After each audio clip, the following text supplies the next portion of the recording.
Vamos lá, pessoal. Correção atividade 3 da apostila. No ano de 1566, o conflito entre católicos e protestantes desdobra-se naquele que ficou conhecido como Bildenstorm, ou chuva de estátuas. Como eu disse para vocês, né, alguns reformistas, eles eram um pouco mais radicais. E o grupo calvinista, né, os seguidores de João Calvino, eles tinham a questão da iconoclastia, ou seja, nada de imagens, não se pode cultuar imagens e tudo mais.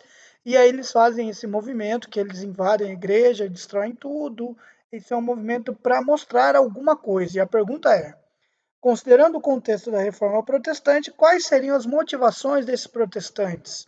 Né? Então, eles destroem esculturas, vitrais, objetos que estariam relacionados à idolatria.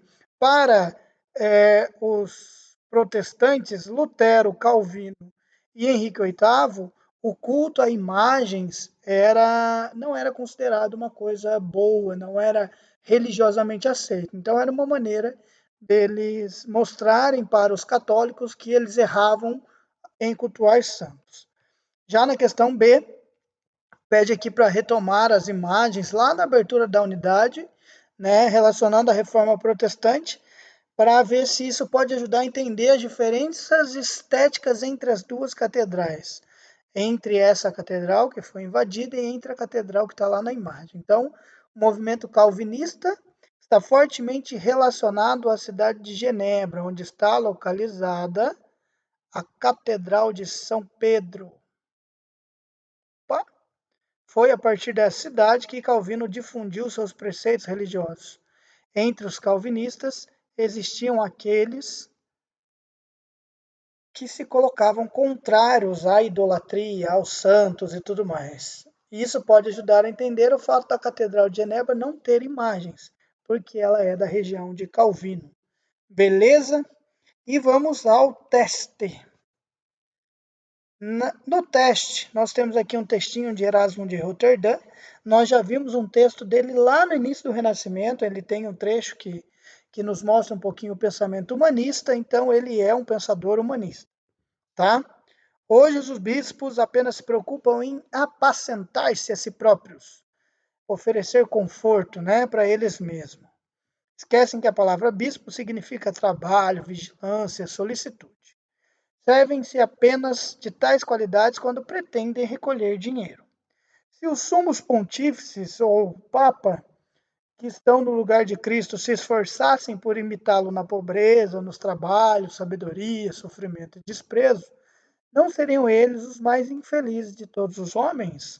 Quantas comodidades não perderiam se um dia a sabedoria os penetrasse? Vede quantas riquezas, honras, troféus, ofícios, dispensas e impostos, indulgências, cavalos, mulas, guardas e prazeres. Ora, tudo deveria ser substituído pelos jejuns, vigílias, lágrimas, orações, sermões, estudos e penitências e mil outros incômodos e enfadonhos. Esse texto, né, do Erasmo de Roterdã, conhecido como Elogio da Loucura. O fragmento acima identifica Erasmo como um católico fervoroso. Aqui eu já tenho a setinha aqui mostrando para você, né? Um crítico à postura dos membros do clero, por viverem alheios às necessidades dos fiéis. É aquilo que a gente discutiu e é por isso que surge o movimento reformista. Martinho Lutero ele vai ver exatamente isso que o Erasmo de Roterdã descreve aqui e vai falar, gente, tá tudo errado, a igreja não tem que ser isso, a igreja tem que ser caridade, amor ao próximo, né, fazer sempre o bem, não querer luxo, nada disso. Então o Erasmo ele era um crítico à postura dos membros da igreja, né, porque eles eram completamente distantes daquilo que a igreja deveria ser.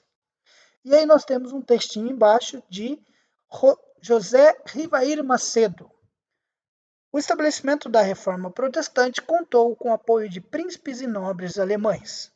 A questão religiosa teve claramente sua face política.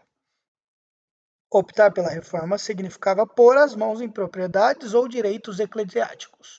No caso do movimento luterano, ou seja, a primeira igreja reformada, A grande beneficiada foi a aristocracia. Houve, todavia, movimentos religiosos da reforma que propunham mudanças mais profundas e mais drásticas. A reforma, nesse caso, era o caminho para uma verdadeira revolução social. Diante dos movimentos que propunham mudanças mais radicais, qual foi a postura de Lutero? Ele apoiava, pois via em propostas como a divisão de terra entre os camponeses um mecanismo de justiça social? Ele era indiferente porque defendia que a igreja deveria se distanciar de temas que pudessem ter ligação com política? Ou ele condenava, pois entendia que esses movimentos radicais e de desobediência nada justificava a revolta, né? Ou ele amparava os radicais? Nós vimos ali, quando fala de Martim Lutero, da revolta dos camponeses na apostila, que ele condenava, né? Os camponeses meio que aproveitaram essa ideia, tipo, é outra igreja, então vamos invadir o que é da igreja católica, vamos tomar tudo para nós. E Lutero não gostava disso, ele condenava essas ações, ele falava que isso não era promover o bem, era fazer vingança. E para um cristão, vingança não faz parte do cardápio, ok? E a questão 3, lendo as afirmativas a seguir, vamos identificar qual a correta. Admitia a salvação pela fé, batismo, eucaristia e o divórcio e aboliu o celibato clerical. Ofereceu à burguesia o acolhimento ético que ele não encontrava no catolicismo. A reforma, iniciada por Lutero, somaram-se interesses políticos que contribuíram para a ampliação do poder real. Com o consistório, a proximidade entre igreja e Estado possibilitou um forte controle sobre a vida cotidiana de seus seguidores. Assinale a alternativa que apresenta a correspondência correta entre os itens acima e o anglicanismo. Anglicanismo é A, calvinismo é C. Anglicanismo, só lembrando, é lá do Henrique VIII, hein? Calvinismo, de João Calvino. No anglicanismo, admitia a salvação pela fé, batismo, eucaristia e o divórcio? Se sim, a alternativa 1 está correta. No anglicanismo, ele ofereceu à burguesia acolhimento ético que não encontrava no catolicismo? No calvinismo, a reforma iniciada por Lutero, somaram-se interesses políticos que contribuíram para a ampliação do poder real ou isso foi no anglicanismo? E agora, né? Então, vamos lá. A alternativa correta é: no anglicanismo, admitia a salvação pela fé e o divórcio. No calvinismo, era um acolhimento à burguesia. No anglicanismo, a reforma de Lutero também tinha interesses políticos. Para Henrique VIII, ele tinha mais interesse político do que qualquer coisa. E também, para o calvinismo, a proximidade entre igreja e Estado possibilita um forte controle sobre a vida cotidiana das pessoas. Então, a alternativa correta é letra D. E vamos agora à atividade do em casa, para a gente poder finalizar a unidade, servir como um resuminho para vocês também essa correção. E sexta-feira a nossa provinha linda, maravilhosa, cheia de imagens para vocês poderem se deliciar e lembrar de tudo que a gente estudou, ok? Leia atentamente o texto abaixo e observe novamente o relicário do Santo Espinho, produzido na página 196. Então vocês vão ter que voltar na página lá. Responda as questões propostas. A guerra, a peste negra, numerosas crises, tantos acontecimentos que abalaram e desorientaram os espíritos. Há indivíduos e sociedades que pesaram as consciências e se sentiram culpados. Só o pecado pode explicar tantas desgraças. Nos últimos anos do século XV, se difundiu a crença que, depois do grande cisma, ou seja, um evento que ocorreu em 1054, que representa uma ruptura da Igreja, levando à formação da Igreja Católica Apostólica Romana, ninguém tinha entrado no paraíso. Pregadores e teólogos insistiram sobre a gravidade do pecado. A menor falta era um dano para o universo inteiro. Resumindo, você tinha que ser santo, puro, sem nenhum erro. Por que aquele que possuía uma relíquia sagrada, como o espinho de coroa de Cristo, teria utilizado utilizado materiais nobres como ouro, pérolas, safiras e cristais para construir o relitário que o abrigaria? Por quê? Porque os ricos podiam comprar tanto as relíquias quanto as indulgências. E como nós vimos, isso era um mecanismo de garantir o céu, garantir a vida no paraíso. Por isso é que eles poderiam usar esse tipo de material, porque eles tinham grana para fazer isso e ponto final. B. Com base na análise do historiador Jean Delumeau, reproduzida acima e em seus conhecimentos sobre o tema, explique o interesse e a busca por objetos sagrados no século XV. Por que a galera se interessava por isso? Por que a galera buscava esses objetos sagrados? Para ter seus pecados todos perdoados, para garantir os céus. Porque é isso que a igreja vendia para a galera e a galera acreditava. E o pobre se lascava de trabalhar, de produzir para a igreja, e os ricos faziam o que queriam porque tinham dinheiro para comprar o seu pecado, o seu perdão. Ok? C. Para além de seu caráter sagrado, podemos associar a ideia de relíquia a algo que sobrou, algo que ficou, e que, de certa forma, ajuda a lembrar de um acontecimento.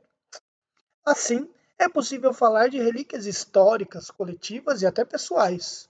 Sua tarefa, então, será refletir sobre a vida de estudante e identificar aquele objeto que o ajuda a lembrar de sua história escolar. Escolhida sua relíquia de estudante, elabore um cartaz contendo uma imagem, fotografia ou desenho desse objeto e um texto narrando a relação desse objeto com um aspecto importante da sua história como estudante. Isso vai ser tarefa para depois da prova. A gente volta a falar dessa questão.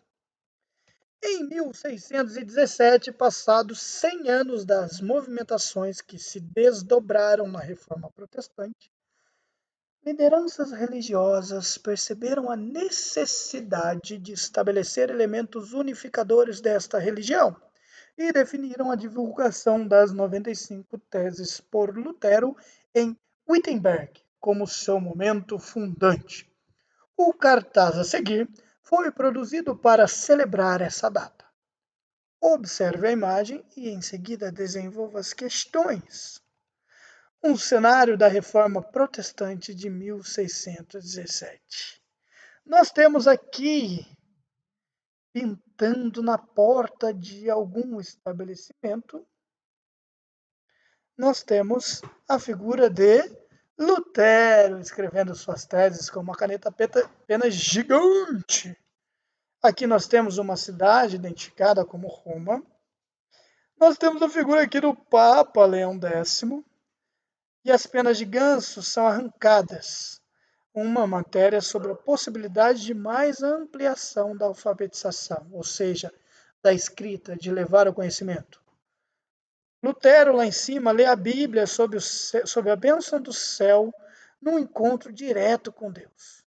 E Deus revela ao príncipe da Saxônia o papel desempenhado por Lutero. Ou seja, essa imagem representa aqui todos os caminhos que Lutero passou para levar a evangelização como era, denunciar os abusos do Papa, aumentar a divulgação e ser reconhecido até fundar a Igreja Luterana. Ok? Já dei a dica aí, hein? Com base na observação da imagem dos elementos indicados nos boxes aqui, né, as coisinhas que são escritas, descreva o cartaz. Então vocês vão descrever isso que eu acabei de falar.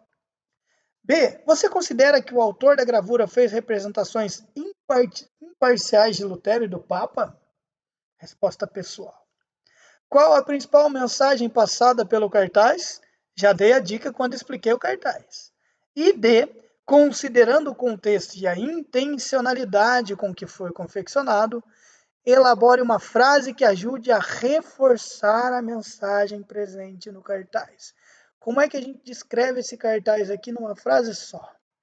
Pessoal, bons estudos, concentrem-se, a prova tá, ó, chuchu, beleza, belezinha, fácil demais.